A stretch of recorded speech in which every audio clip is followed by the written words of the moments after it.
Pues bien, mis amados hermanos, bienvenidos a una nueva transmisión. Pues bueno, ya entramos a noviembre. Y bueno, coincidió 1 de noviembre con el primer día del mes y el domingo. Y pues bueno, como lo dijimos y estamos diciendo, estamos ya en la recta final de este año 2020, un año extraño, un año difícil por esta pandemia. Sin embargo, creo que Dios ha sido bueno y es una oportunidad para seguir adelante mostrando una fe verdadera, andando por fe en las promesas de Dios y siguiendo fieles a la palabra de Dios. Y bienvenidos a todos aquellos seguidores de Cristo, amigos, amada iglesia. Y pues bueno, estamos aprendiendo, como hemos estado viendo, del libro de Apocalipsis, la última revelación. Y estamos en esa etapa de lo que tiene que ver con las iglesias, las 7 iglesias que físicamente, históricamente, estuvieron hace 2000 años en Asia Menor, lo que ahora es Turquía. Hemos hablado ya de 5 iglesias, estamos en la sexta iglesia, la iglesia de Filadelfia. Y pues bueno, ya en esta ocasión vamos a buscar el libro de Romanos, capítulo 1, versículo 14. Romanos 1, 14. Y dice así la Escritura: a griegos y a no griegos, a sabios y a no sabios, soy deudor. Ahora, Pablo en este pasaje reconoce que el compartir el Evangelio es una deuda. Escúchame bien, repito, Pablo reconoce que el compartir el Evangelio es una deuda que todos los cristianos, todos los seguidores de Cristo tenemos, y que como consecuencia debemos pagar. Pablo habla que recibir la verdad del Evangelio es un gran compromiso, es un gran privilegio, es una gran bendición, pero también es una gran deuda. Nosotros somos deudores a todos aquellos que pagaron el precio para que nosotros recibiéramos el Evangelio. Somos deudores a toda esa generación de creyentes que permitieron que hasta nuestros días llegara la verdad a nuestras vidas. Pero no solo eso, también somos deudores a aquellas personas que necesitan recibir el privilegio de aceptar o rechazar el mensaje de salvación en la persona de Jesucristo. Y por eso hoy veremos la última parte, amén, ¿verdad? Porque sé que ha sido muy extenso y mi intención ha sido simplemente hacerles ver la importancia de las personas que han sido fieles y ver cómo Dios, ¿verdad?, de alguna forma estaba usando a esas personas para que llegara el Evangelio a nuestros días. Ahora, es la última parte de la historia de la Iglesia de Filadelfia y vamos a ver cómo somos resultado de ella y cómo hemos sido bendecidos por ellos. Por eso hoy vamos a ver la iglesia Filadelfia, la iglesia misionera, séptima parte. Como les digo, va a ser la última en la que vamos a hablar de la historia.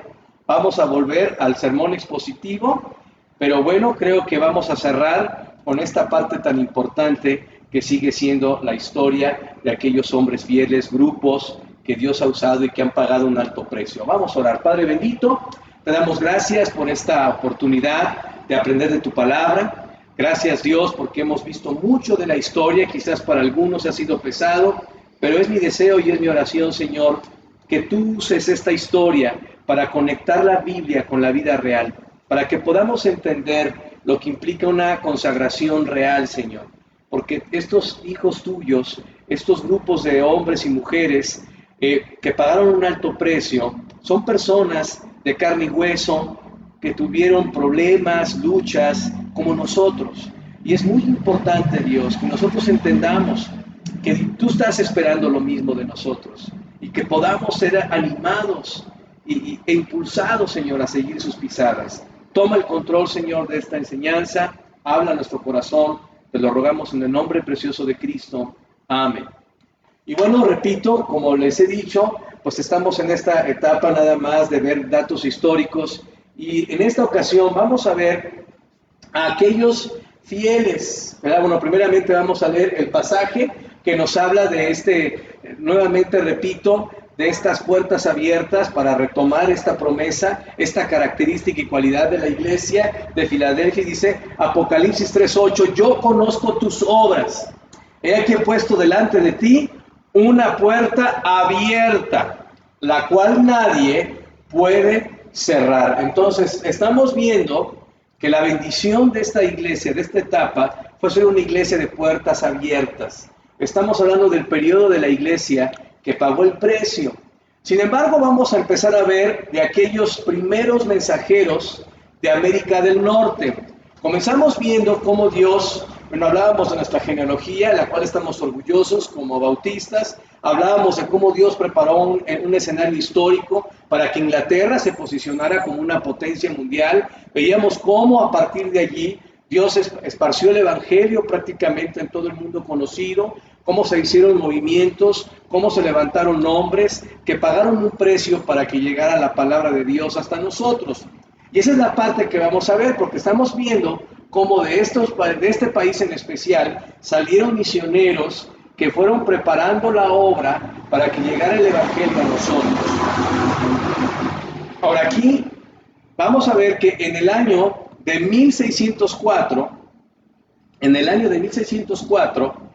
un grupo de peregrinos zarpa de Europa y llega a la costa oriental de América del Norte, cerca de la famosa piedra de Plymouth, que es una piedra que históricamente se ha identificado como aquel lugar donde llegaron los primeros peregrinos del viejo continente. Y bueno, aquí es donde llegan estos peregrinos y traían consigo la Biblia de Ginebra, una Biblia de la Reforma, traducida antes de la King James. Y ellos establecen una serie de comunidades basadas en la palabra de Dios. A estas comunidades acuden muchos europeos huyendo de la tiranía del Papa y para aprovechar las nuevas oportunidades que ofrecía el nuevo continente de América. Entonces, ese es el escenario. Dios fue preparando todo de tal forma que, bueno, los cristianos que eran perseguidos en Europa llegaran a nuevas tierras, en este caso al norte de América. Y bueno, vamos a hablar brevemente nada más de algunos hombres importantes que Dios usó en este tiempo para seguir propagando su verdad como modelo de esta iglesia Filadelfia, como modelo de esta iglesia de puertas abiertas. Y bueno, vamos a hablar primeramente de Jonathan Edwards. Él vivió de 1703 a 1758. Él nace ya en este lado, en Connecticut, Nueva Inglaterra. Es hijo de un pastor de intelecto, es hijo de un pastor. Él era de intelecto brillante. Ahora, a los 13 años dominaba, fíjense, el latín, el griego y el hebreo. O sea, Dios hizo a este hombre muy talentoso. Y bueno, en 1727 sufre una experiencia que lo lleva a reconocer la soberanía absoluta de Dios. Y bueno, algo importante es que bajo su predicación, ya después de que Dios lo va formando cada vez más y lo lleva a la entrega total, bajo su predicación, en 1735 se produce el primer gran despertar en América del Norte. Es decir, Dios empezó preparando un escenario en este continente, hablando del norte de América, para poder empezar a mover corazones a tal punto de que la palabra fuera proclamada de una forma muy abierta. Por eso es una iglesia que se caracterizó de puertas abiertas. Y bueno, este apogeo de avivamiento llega en el año de 1740. En el año de 1740, con Jorge Whitefield, que ahorita vamos a ver un poco de él.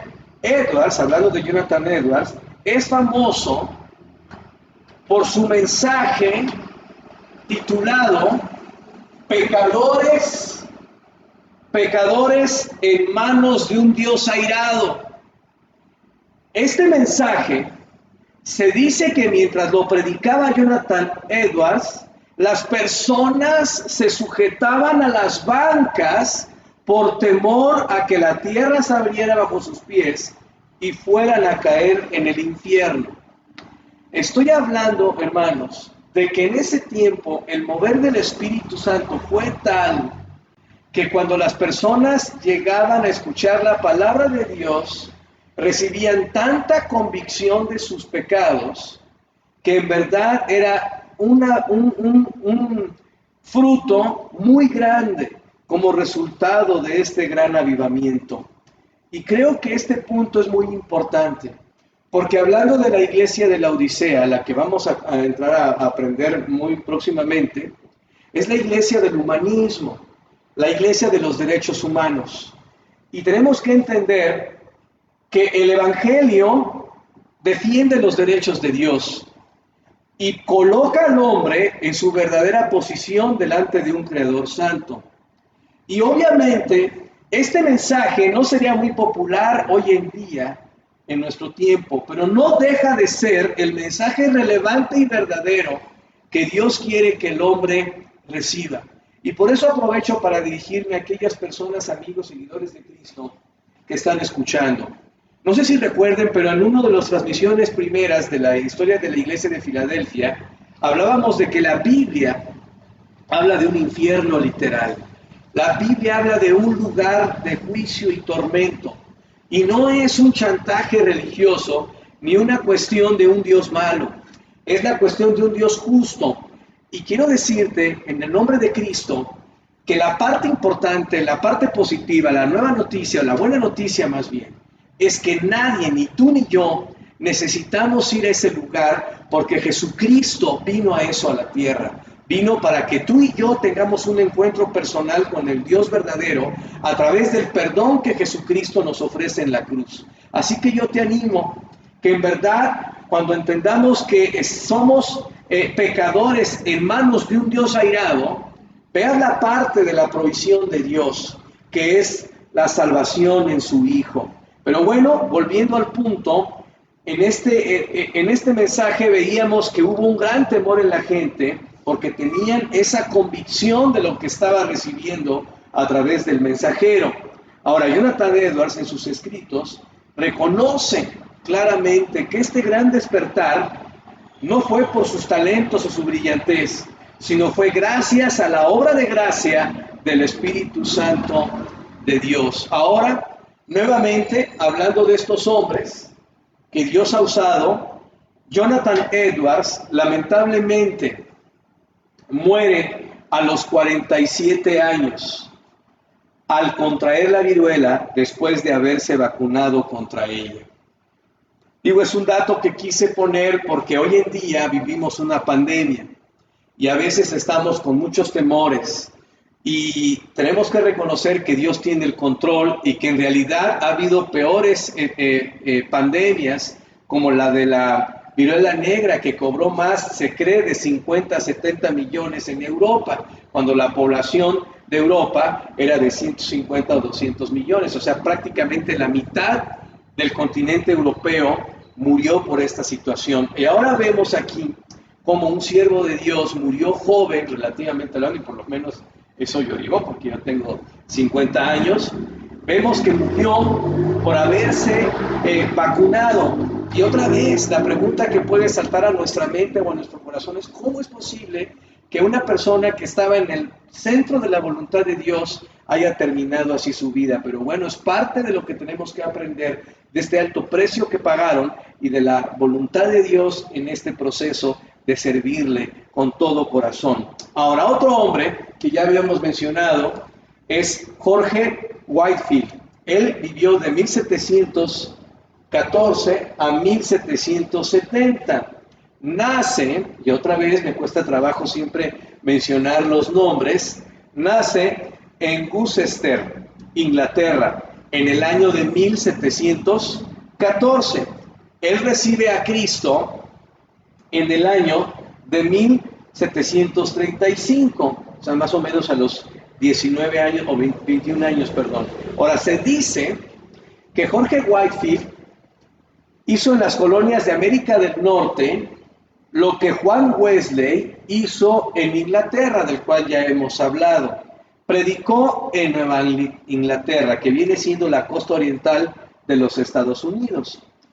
En 1740 se dice que predicaba hasta 7 veces al día. Es increíble, porque se dice que algunas veces predicó hasta que le sangró la garganta. Y ahora déjenme decirles algo que quizás ustedes no pueden ver o no pueden conectar, pero quiero decirles que predicar la palabra de Dios es un gran esfuerzo mental y físico, que muchas veces yo puedo reconocer que he terminado más agotado compartiendo la palabra de Dios que haciendo ejercicio físico. Así que esta acción que vemos en la vida de Jorge Whitefield habla del nivel de compromiso y de entrega a la predicación de la palabra. Todo esto lo digo, mis amigos, seguidores de Cristo, amada iglesia, para que vayamos entendiendo el perfil, el cuadro y el modelo de aquellos siervos de Dios del tiempo de la iglesia de Filadelfia. Hoy en día vivimos inclusive, cuando vemos las redes sociales, y lo digo con tristeza y coraje a la vez, hay tanto charlatán, tanto pseudo líder cristiano, que digo yo, qué increíble, ¿verdad? No tienen ni idea, o no tenemos ni idea de lo que implica es el verdadero precio y el sacrificio que es servir a un Dios santo y un Dios verdadero que espera de nosotros todo al 100%. Ahora, hay una anécdota interesante de la vida de este hombre en su ministerio. Se dice que una vez predicó en el Boston Commons y el presidente Benjamin Franklin estaba presente. Benjamin Franklin dijo que detestaba la predicación de Whitefield porque cada vez que lo escuchaba quedaba tan convencido que echaba todo el dinero que tuviera en el plato de la ofrenda. También dice Benjamin Franklin que un día salió de la sala y midió una distancia de 1 milla desde el punto donde Whitefield estaba predicando. 1 milla viene siendo como 1,5 kilómetros. Y dice él que todavía podía escucharlo. Todo esto, hermanos, para hacer énfasis en este poder de consagración y de esmero para dar el 100 en la proclamación de la palabra. La gira de predicaciones iniciada por Whitefield afectó tanto a Boston que la gente decía que hasta el aspecto de la ciudad había cambiado. Esto fue parte del primer gran despertar iniciado 5 años antes por Jonathan Edwards. Esta gira duró años y se dice en la historia, afectó a unas 150 iglesias en Inglaterra, Nueva York, Nueva Jersey, Pensilvania, Maryland y Virginia. La predicación de Whitefield afectó a los padres de la independencia de los Estados Unidos, al grado que la Constitución de este país refleja muchos conceptos cristianos. Ahora, déjenme decirles, y yo sé que, nosotros tenemos un concepto de los Estados Unidos, estamos viendo la historia ya en un tiempo de decadencia, en un tiempo donde, están muy desprestigiados con su postura imperialista y hemos visto, consideramos nosotros los mexicanos a Estados Unidos un país que desde nuestra perspectiva está en decadencia moral y todo lo que sea, pero quiero decirles que Estados Unidos en sus orígenes tuvo sus fundamentos en la palabra de Dios y por eso creo yo que fue una nación que fue bendecida, que en realidad aún con las reservas que pudiéramos tener de la historia de Estados Unidos de hoy, aún hoy podemos ver que Dios la sigue teniendo en una posición de bendición y estoy seguro que es como resultado de aquellos que llegaron y construyeron esta nación basados en principios bíblicos. Sé que hay muchas cosas malas que hicieron los americanos, pero también tenemos que reconocer esa parte de la historia que Dios estuvo con ellos. Y bueno, vamos a ver por último a un último hombre que considero importante de este periodo de la iglesia de Filadelfia de 1700 a 1900, que es el famoso predicador Dwight Lyman Moody, conocido más popularmente como D.L. Moody. Él vivió de 1837 a 1899. Ahora, Moody fue un evangelista, fue el evangelista, más notorio de su época. Su padre murió cuando él tenía apenas 4 años, por lo cual desde joven tuvo que trabajar. Ahora, repito, todo esto lo menciono siempre como un ejemplo práctico, porque a veces las personas piensan que han sufrido y por ese piensan que por ese sufrimiento, pues bueno, Dios es malo y porque yo y cómo voy a salir adelante. Y vean cómo estos hombres, a pesar de haber tenido infancias tristes y haber tenido que trabajar, por ejemplo, desde joven, no lo vemos como un hombre que se haya llenado de amargura o haya pensado que su vida no tenía propósito, sino al contrario. Creo que son oportunidades que Dios le da al ser humano para tomar la decisión de buscar a un Dios que busca personas ordinarias para volverlas en sus manos personas extraordinarias. Y en el caso de D.L. Moody, es un hombre que es un gran ejemplo de cómo Dios puede tomar la vida de cualquier persona sin importar su contexto. Y si nosotros estamos dispuestos a ser un canal de su gracia, nos puede usar. Ahora, ¿qué podemos decir de este hombre? A los 17 años de edad, se convirtió a Cristo por el ministerio de su maestro de escuela dominical llamado Edward Kimball. Ahora, ¿cuál es el asunto otra vez? En nuestros ministerios, las iglesias locales, sabemos que tenemos parte de nuestro servicio, pues un área para que nuestros jóvenes, nuestros niños sean instruidos en la palabra a su nivel. Y a veces la tendencia natural puede ser menospreciar y no darle el valor que tiene esos ministerios. Muchas veces, no lo digo por alguien en especial, pero muchas veces la motivación es querer ser predicador, querer estar detrás de un púlpito, querer recibir hasta cierto punto una reputación. Sin embargo, vemos aquí cómo un hombre sencillo que invertía su vida en una escuela dominical fue usado por Dios para alcanzar al evangelio a un muchacho llamado D.L. Moody que Dios usó poderosamente. En 1865, este hombre, Moody, se establece en Chicago y se hace miembro de la iglesia congregacional de Plymouth. Se dice que cada semana él llenaba 4 bancas de esta iglesia con personas a quienes él mismo había invitado cada semana, imagínate. En 1873 inicia una gira de 2 años por Gran Bretaña, que lo distingue como evangelista a las masas. Cuando retorna a los Estados Unidos, su fama ya era internacional. Nunca fue un predicador muy pulido, pero el efecto de su estilo y su estilo de organizar campañas evangelísticas se siente hasta el día de hoy.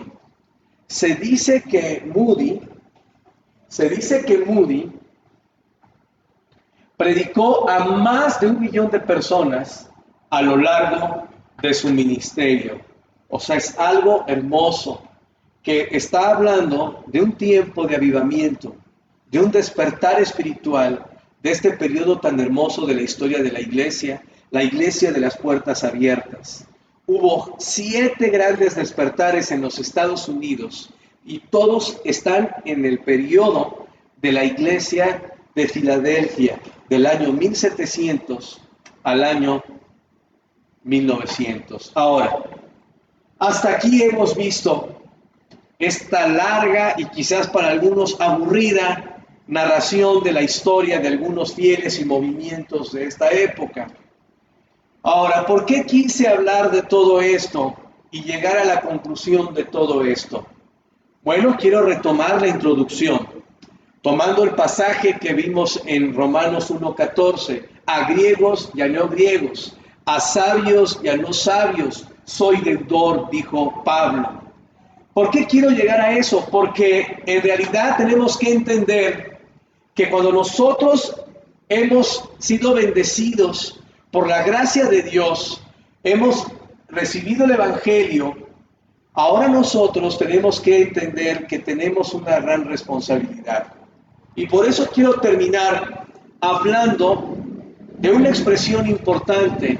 Los caballeros pagan sus deudas. ¿Qué podemos decir para terminar esta reflexión de la historia de Filadelfia? Los Estados Unidos se convierten en la potencia misionera más grande de los últimos 200 años. Ahora, el día de hoy los Estados Unidos ya no tienen la misma fuerza, pero sabemos que el Evangelio, la palabra de Dios, la salvación por gracia, aquella que se recibe por identificarnos con la muerte, sepultura y resurrección de Jesucristo, sin ninguna otra intervención de obras, de ritos o alguna acción, sabemos que llegó gracias a hombres que salieron como misioneros de Estados Unidos. Y hoy por hoy nosotros estamos aquí y podemos predicar el Evangelio gracias a misioneros que llegaron de los Estados Unidos. Por lo menos en mi caso, yo puedo dar mi experiencia. Y la persona que Dios usó para confrontarme con la verdad de la muerte eterna, pero con la preciosa esperanza de la salvación en Jesucristo, fue un misionero americano. Fue un hombre de Estados Unidos que me habló del Evangelio, llamado Pat Carter, que no sé si viva todavía, pero era un hombre ya de edad cuando me compartió el Evangelio. Y el segundo hombre, que hasta el día de hoy considero mi mentor de la palabra y que le ha dado a mi estructura bíblica, mi filosofía de ministerio, convicción de la palabra, también es un americano. Un hombre que por la gracia de Dios sigue sirviendo, llamado Jeff Adams. Ahora, ¿por qué digo todo esto? Porque tenemos una deuda. Tenemos una deuda y la verdad tenemos que hacer honor a la verdad. Por más de 300 años, de 1500 al 1800, ni una Biblia se usaba para evangelizar aquí en nuestro país. Sabemos que desde la época de la conquista y en todo el tiempo de la colonia, aunque nos dijeron que venían a evangelizar, en verdad fue un tiempo muy oscuro, porque en verdad no había una verdadera confrontación con la verdad de la palabra de Dios, sino solamente una imposición de una religión extranjera. Ahora, ya se decía que México era un país cristiano, pero en verdad no fue hasta que misioneros con la palabra de Dios sencilla, llegados de Estados Unidos y algunos también de Europa, pudieron sembrar la verdad del Evangelio. ¿Y qué podemos decir ahora nosotros? ¿Qué de nosotros? Los caballeros pagan sus deudas, dije al principio de esta reflexión, de esta última parte. Nosotros, los cristianos,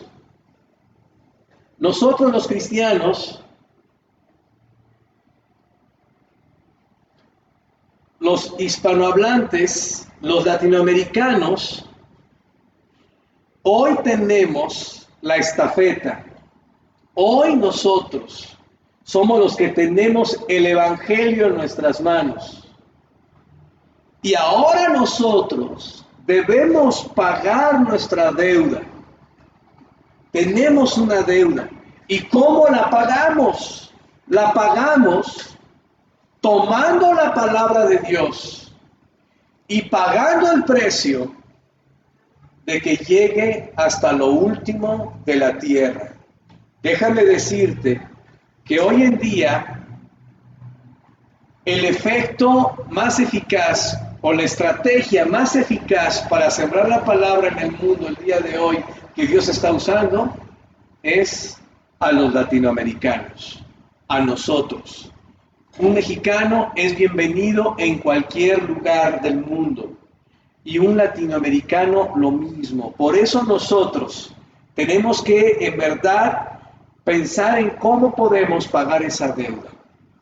Repito, sé que fue mucho lo que hablamos de esto, pero era muy importante que entendiéramos de dónde venimos para entender en dónde estamos y saber hacia dónde vamos. Así que para terminar, vamos a decir lo siguiente. En la era de Filadelfia se producen las traducciones más grandes de las Escrituras. La King James, la Reina Valera, y ahora Dios en este tiempo de Filadelfia utiliza a Inglaterra para llevar el Evangelio a todas partes del mundo. Y como resultado surgen los grandes movimientos misioneros a nivel mundial. La Inquisición, algo que no mencioné porque no era a propósito, intentó detener el avance, pero no pudo cerrar las puertas que Dios ya había abierto. Todos estos hombres que hemos hablado en todos estos tiempos de estas transmisiones pasadas, todos estos hombres pagaron un precio muy alto para que llegara el Evangelio hasta nosotros. Y por eso, repito, tenemos una gran deuda que pagar. ¿Cómo? Amando a las personas, orando, pagando el precio para compartir el amor de Dios y el mensaje de salvación, no solo con la gente que nos rodea, sino involucrándonos de alguna manera en las misiones mundiales que son el corazón de Dios. Y por eso, mis amados hermanos, mi amada iglesia, quiero terminar este tiempo tan largo de la historia conectando esta realidad con nuestras vidas. Hermanos, Dios quiere, Dios espera, Dios anhela que esta iglesia local, la iglesia Filadelfia de la Ciudad de México, se ponga en la brecha y pague el precio, dando todo su corazón en oración, en entrega de ministerios, de vida, de tiempo, para que más personas conozcan la verdad del Evangelio. Estamos viviendo los últimos tiempos. Estamos viviendo el tiempo de la iglesia de la Odisea.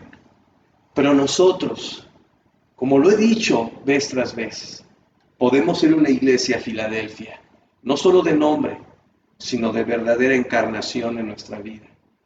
Y por eso quería terminar con esta reflexión en el tiempo de la historia. Somos deudores.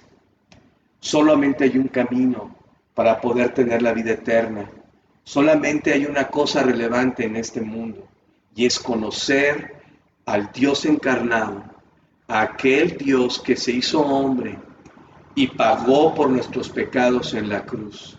Ese es el mensaje, esa es la verdad que cambia vidas, esa es la verdad que nos hace relevantes al morir. Y por eso, mis amados hermanos, seguidores de Cristo, amigos, les digo que no hay cosa más importante que pagar el precio por seguir al Dios que dio la vida por nosotros y que recibimos esta información porque otros antes que nosotros pagaron el precio de compartirla.